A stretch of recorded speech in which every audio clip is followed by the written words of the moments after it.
Je vous parie 1 million que vous ne connaissez pas ces 10 faits sexuels, manière de parler. Bonjour à tous, c'est Fabrice Julien, coach auteur expert en sexualité depuis 2010 et dans cette vidéo, je vais vous parler de 10 faits sexuels que la plupart des hommes ne connaissent pas. Le premier fait sexuel, c'est que les femmes ont souvent plus de terminaisons nerveuses que les hommes. Ça veut dire quoi? Ça veut dire que sur leur clitoris, je te parle rien que de sur leur clitoris, il y a le double des terminaisons nerveuses, le triple selon certaines études, d'accord? Sur le pénis, je crois qu'on est autour de 4000. Sur le vagin, selon les études, on est entre 8000 et 12 000 sur le clitoris et sur le vagin. Donc, tu vois, elles ont potentiellement 2 à 3 fois plus de plaisir que toi. Alors pourquoi elles font des chichis pour coucher? Pourquoi elles font genre que le sexe ne les intéresse pas? Elles font juste genre. Et puis aussi le fait c'est qu'il y a beaucoup d'hommes qui sont très mauvais au lit, très égoïstes, qui ne savent pas stimuler une femme, qui mettent juste leur bite, ils se font un peu sucer, ils mettent leur bite et c'est terminé. Donc pour beaucoup de femmes, il y a aussi beaucoup de croyances sur le sexe c'est sale, le sexe c'est mal, je vais passer pour une fille facile, tout ça. C'est pour ça qu'elles n'en profitent pas. Mais potentiellement, une femme, elle peut avoir 2 à 3 fois plus de plaisir qu'un homme. Alors déjà que toi, tu aimes le sexe, imagine si tu avais 2 à 3 fois plus de plaisir. Tu aimerais encore plus le sexe. Donc les femmes aiment le sexe. 2. Le clitoris, un truc que tu sais sûrement pas sur le clitoris, c'est que le clitoris, c'est pas juste un petit bouton qui est en haut des lèvres vaginales, hein, recouvert par un capuchon. Le clitoris, il descend avec 2 branches dans le vagin et il remonte presque jusqu'au nombril dedans. Donc la zone du clitoris, elle est vraiment grande. Tu peux lécher du nombril de chemin des dames, là, du nombril jusqu'au vagin, et ensuite dans le vagin, sur les côtés, quand tu doites, tu peux aussi toucher le clitoris par le côté. 3. Est-ce que tu sais que l'orgasme d'une femme est en fait directement lié à la puissance de son périnée, à la puissance de son muscle PC? C'est pour ça qu'il y a beaucoup de femmes qui se mettent à aimer le sexe vers 40 ans, 50 ans, parce qu'en fait, elles ont eu des enfants, elles ont fait une rééducation du périnée, et donc du coup, elles découvrent qu'en remusclant le périnée, elles peuvent avoir plus d'orgasmes, des orgasmes plus forts, etc. Ça, c'est ce que je leur explique dans mon livre « Le lâcher-prise sexuel ». C'est exactement ça. Donc, tu peux commencer ça à 20 ans, à 30 ans, et avoir beaucoup plus de plaisir. Après aussi, à 40 ans, ce qui se passe, c'est que y a beaucoup de femmes, elles ont moins d'enjeux. Moins l'enjeu de se trouver quelqu'un pour faire des enfants, et puis elles se disent, je vais vieillir, je vais être ménopausée, il faut que je profite, tu vois, sont dans une notion d'urgence, donc elles se lâchent aussi un peu plus, puis elles connaissent plus leur corps, etc. 4e fait, est-ce que tu sais que c'est toujours, absolument toujours le cerveau qui fait jouir les femmes?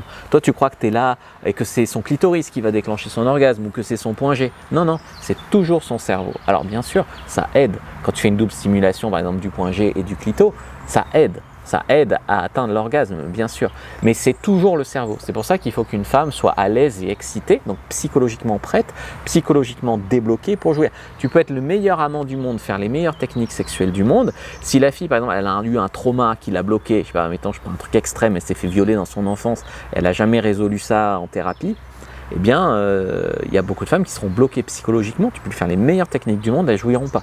Parce que c'est dans le cerveau. Par contre, tu peux faire aussi des techniques sexuelles, on va dire moyen plus. Je ne dis pas mauvais au lit, mais moyen plus. Si la fille, elle est complètement excitée, a trop envie, et en plus, elle est à l'aise, elle se sent rassurée, en confiance, elle peut jouir très très fort. 5. Est-ce que tu sais que le lubrifiant, certains lubrifiants en tout cas, peuvent être néfastes pour le préservatif? Il y a certains lubrifiants et certaines huiles qui peuvent soit faire glisser le préservatif, soit même l'affaiblir, le brûler et donc le faire péter. Donc par exemple, tu peux utiliser, bon, il y a certains lubrifiants qui sont meilleurs que d'autres, donc ça je t'invite à regarder la qualité de ton lubrifiant, qui était de ta capote aussi, et puis regarder les huiles comme l'huile de coco, c'est intéressant. 6. Est-ce que tu sais que certaines MST et IST peuvent passer à travers le préservatif? Il y a des mecs par exemple, ils vont aux putes et ils se disent, je risque rien, j'ai mis une capote. Voilà, donc même dans un rapport avec une nana que tu connais à peine, par exemple si elle te suce sans capote, tu peux attraper quelque chose. Je dis pas ça pour te faire peur, juste pour que tu en aies conscience que par exemple il y a des maladies qui passent par contact de la peau.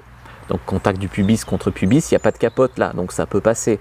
Il y a des maladies, par exemple les morpions, qui passent par les poils pubiens. Donc il n'y a pas de capote sur les poils pubiens.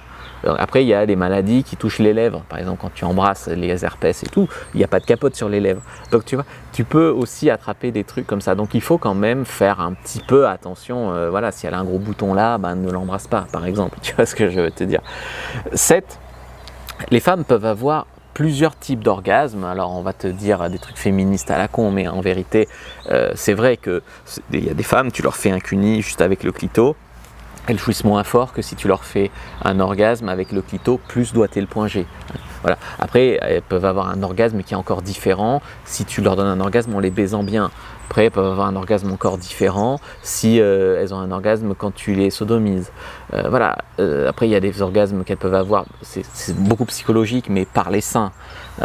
Donc tu vois, il y a beaucoup de choses. Et par exemple, quand tu fais le squirt, souvent, tu vois, souvent les femmes sont multi-orgasmiques. Donc très souvent, quand tu fais jouer une femme en cuni, après tu peux la faire rejouer pendant la pénétration.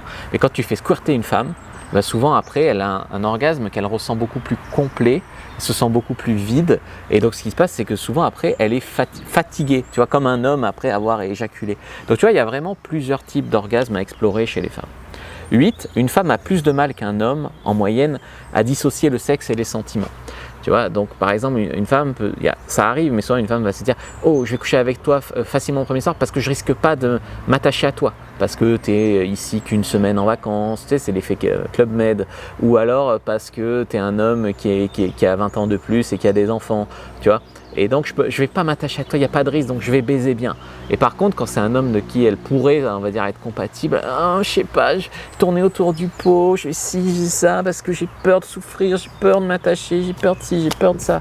Alors qu'il y a beaucoup d'hommes, ils sont là, elle c'est juste pour baiser, elle peut-être on verra un couple, s'il y a plus on verra, voilà.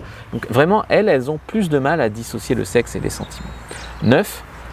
Une femme peut être prête au sexe physiquement, tu vois, donc elle peut mouiller, elle peut être ouverte, elle peut machin, mais pas psychologiquement. C'est pour ça qu'il y a beaucoup de femmes, par exemple, qui, lors d'un viol, vont dire « je me suis fait violer, oui, je mouillais, mais j'avais pas envie ». C'est parce qu'en fait, psychologiquement, elle voulait pas, mais son corps s'est préparé, enfin, a laissé rentrer, quoi. Et donc ça, c'est fou de se dire ça. C'est comme nous, mais en fait, c'est comme nous. On peut ne pas avoir envie de baiser avec une femme, je sais pas, elle peut avoir 30 ans de plus que toi, t'as pas envie d'elle, mais elle te touche la bite, tu bandes, mais t'as pas envie, tu vois. Et donc ça, c'est important de regarder que des fois, on peut dissocier les deux. Et la 10e chose que tu sais probablement pas, c'est que les femmes ont des fantasmes encore plus vicieux que les hommes, en moyenne. Je veux dire, en moyenne, les femmes ont des fantasmes plus vicieux que les hommes. Par exemple, l'inconnu, le BDSM, la domination, les trucs plus hard comme la force, etc. D'ailleurs, tu vois, il y a beaucoup de femmes qui ont des sextoys, beaucoup plus que d'hommes. Des femmes qui regardent des trucs érotiques, genre 50 nuances degrés, etc. C'est beaucoup des femmes. Elles vont à Decathlon se faire acheter une cravache. C'est pas des trucs d'hommes, ça. Et nous, on a l'impression qu'on est des hommes, on est coupables, on est des bourrins, on est des vicieux, on est des pervers, on est des machins. Mais les femmes sont parfois dans des fantasmes. Si tu regardes des livres comme Nancy Friday, Mon jardin secret, etc., qu'il faudrait peut-être que je traduise, en tout cas que je commente, parce qu'il n'existe pas trop en français, tu vois les fantasmes des femmes, c'est extraordinaire. Et donc, en fait, on a une image angélique pure de la femme qui est faussée, qui est entretenue parce qu'elle pense que pour trouver un mec et se marier, il faut qu'elle dise ça, qu'elle tienne ce discours, mais dans les faits, ou avec les femmes, on va dire, qui n'ont plus rien à perdre, ou qui ont envie de s'éclater, ou après une rupture, ou quoi, tu vois vraiment le vrai visage des fantasmes des femmes, tu hallucines, quoi, vraiment, tu hallucines.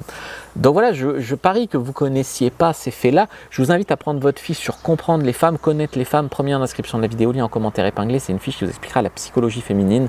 Likez, commentez, partagez. Moi, je vous dis à bientôt et que le dieu de la séduction soit avec vous. Merci d'avoir regardé jusqu'au bout.